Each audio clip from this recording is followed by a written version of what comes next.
അപ്പൊ ഒരാഴ്ചയായിട്ട് എന്താണ് വീഡിയോ ഇല്ലാത്തതെന്ന് കുറെ പേര് നമ്മുടെ അടുത്ത് മെസ്സേജ് ചോദിച്ചിട്ടുണ്ടായിരുന്നു. ഇതാണ് കാരണം. ഇതാണ്ട് മുതലാളി ബെഡ് റെസ്റ്റിലാണ്. അപ്പൊ നമ്മളിപ്പോ ഉള്ളത് പരുമല ഹോസ്പിറ്റലിലാണ്. പരുമല മാന്നാറാണ്. അപ്പൊ അമ്മയ്ക്ക് എന്താണ് പറ്റിയെന്ന് ചോദിച്ചിട്ട് കുറെ പേര് മെസ്സേജ് കാര്യങ്ങളൊക്കെ അയച്ചിട്ടുണ്ടായിരുന്നു. നമ്മൾ സ്റ്റോറി ഇട്ടിട്ടുണ്ടായിരുന്നു. ഇനി ഒരാഴ്ചത്തേക്ക് അല്ലെങ്കിൽ ഒരു മാസത്തേക്ക് വീഡിയോ ഒന്നും കാണത്തില്ലെന്ന് പറഞ്ഞു. അപ്പൊ എന്താ സംഭവം എന്ന് പറഞ്ഞു കഴിഞ്ഞാല് മുതലാളിക്ക് ഇവിടെ ഒരു ഓപ്പറേഷൻ ഉണ്ടായിരുന്നു. കൈ അവിടെ നിന്ന് മാറ്റി. അപ്പൊ ഓപ്പറേഷൻ കാര്യങ്ങളൊക്കെ ആയതുകൊണ്ട് നമ്മള് ഹോസ്പിറ്റലൈസ്ഡ് ആയിരുന്നു, അഡ്മിറ്റ് ആയിരുന്നു. അപ്പം ഓപ്പറേഷൻ എല്ലാം കഴിഞ്ഞു. അപ്പൊ ഇന്നിപ്പോ നമ്മുടെ റൂമിലേക്ക് മാറിയിട്ടുണ്ട്. അപ്പൊ എന്താ പറയാനുള്ളത് നമുക്ക് നേരിട്ട് തന്നെ ചോദിക്കാം. ക്യാമറമാൻ ഒന്നും കൊണ്ട് വരും. ഈ ഒരു അവസരത്തിൽ ഇച്ചിരി ബെഡൊക്കെ പൊക്കി കൊടുക്കാം. ഈ ഒരു അവസരം എന്താണ് പറയാനുള്ളത്? ഈ ഒരു അവസരത്തിൽ ഇവിടെ ഇങ്ങോട്ടോ ഫോണിലുണ്ടോ? നമുക്ക് ഈ ഒരു അവസരത്തിൽ നമ്മുടെ എല്ലാമായ സദ്യാബിയോട് എന്താണ് പറയാനുള്ളത് ചോദിക്കാം. എന്താ പറയാനുള്ളത്? എല്ലാവർക്കും ഒരുപാട് നന്ദി. എന്ന് വെച്ചാല് ദുആ ചെയ്തതും പ്രാർത്ഥിക്കുകയും ചെയ്തവർക്കും മെസ്സേജ് അയക്കുകയും ഒക്കെ ചെയ്തവർക്ക്. എനിക്ക് കാലിനല്ല കുഴപ്പം, ആദ്യം ഓവറിയിൽ സിസ്റ്റായിരുന്നു. അത് 12.8 എങ്ങാണ്ട് ആയിരുന്നു. അതെടുത്തു. ഇന്നലെ ഈ സമയത്ത് ഓവറിയും എടുത്ത് ഇന്നലെ ഈ സമയത്ത് റൂമിൽ കൊണ്ടുവന്നു. പക്ഷെ അപ്പം എനിക്കൊന്നും മിണ്ടാനും ഒന്നും പറ്റത്തില്ലായിരുന്നു. ഇപ്പം ഫോണെല്ലാം ദൂര മെസ്സേജുകളും അച്ചാറിൻ്റെ ഫോണിലും പേഴ്സണലി ഫോണിലും എല്ലാം.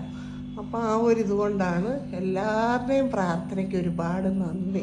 അപ്പൊ ഇനി നമുക്ക് സയന്റിഫിക് വിദഗ്ധയും എല്ലാമായ അക്കാമയോട് 2 വാക്ക് ചോദിക്കാം. എന്താണ് ഇതിന്റെ സയന്റിഫിക് കാരണം? ഇത് ഇവൾക്ക് 6 വർഷത്തിന് മുന്നേ യൂട്രസ് എടുത്തായിരുന്നു. അപ്പോൾ മാഡം 36 വയസ്സല്ലേ ഉള്ളെന്ന് വിചാരിച്ചിട്ട് അന്ന് ഓവറിക്ക് കംപ്ലൈൻറ്റുകളും ഇല്ലായിരുന്നു. അതുകൊണ്ട് അത് വെച്ചിരുന്നു. ഇപ്പം പക്ഷേ ഫാറ്റി ലിവർ ഉണ്ടോ എന്ന് ടെസ്റ്റ് ചെയ്യാൻ നോക്കിയതാണ്. ടെസ്റ്റ് ചെയ്തപ്പോഴാണ് ഇതറിഞ്ഞത്.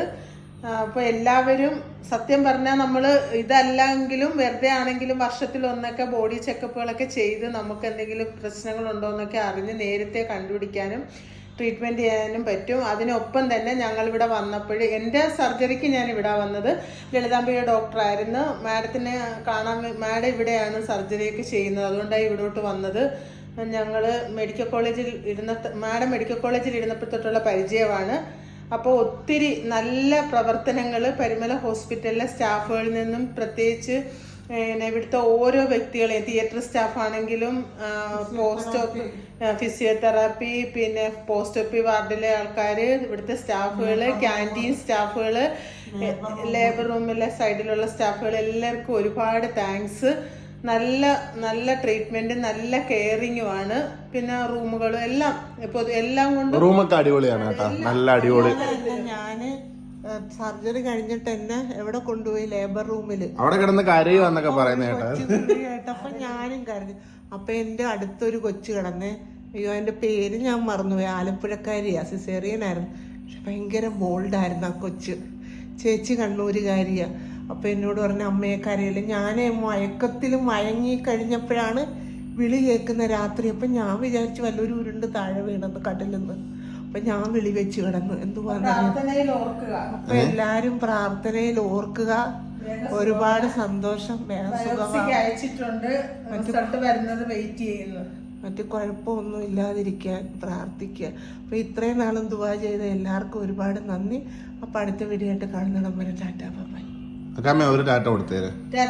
അടുത്തൊരു വീഡിയോ ആയിട്ട് കാണുന്നിടം വരെ പ്രാർത്ഥനയിൽ ഓർത്ത് എല്ലാവർക്കും നന്ദി.